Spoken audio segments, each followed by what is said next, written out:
আসসালামু আলাইকুম। আপনারা এখানে দেখতে পাচ্ছেন যে লেবুর বাজারে যে এখন মানে 200-300 মানে লেবু এক খাসিতে রাখা আছে। তো এখানে মানে ভাগাভাগি করে পাচ্ছে না, মনে হয় কম রেটে পাচ্ছে, মানে পেয়েছে। তার জন্য মানে পাইকারকে বলছে যে এটা আমি নিব, ও আরেক পাইকার বলছে যে এটা আমি নিব। মানে ঠুসাঠুসি লেগে গেছে। তাই এখানে মানুষজন জমে গেছে যে এটা আমিও নিব, মানে আরও অনেক পাইকার এসে পড়ছে। 4-5টা পাইকার এখানে দেখতে পাচ্ছেন, 5টা পাইকার আছে। এক কাঁচিতে মনে হয় 200 লেবু আছে। এখন বলছে যে আমি 200 নিব, আপনি 200 নেবেন। ঝড়কা লেগে গেছে, এই যে দেখতে পাচ্ছেন ঝড়কা লেগে গেছে যে ভাই আমি নিব, আপনি নিচ্ছেন কেন? সে বললো যে আমি আগে নিচ্ছি, আপনি তো নেন নাই।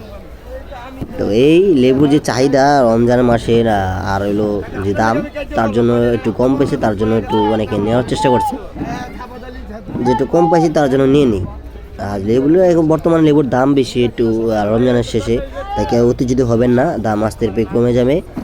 দোয়া করবেন, বাজারে উৎপাদন সব হয়ে যাবে। আর 5টা রোজা যখন শেষ হয়ে যাবে তখন এমনি কমে যাবে। সকলে ভালো থাকবেন। আসসালামু আলাইকুম।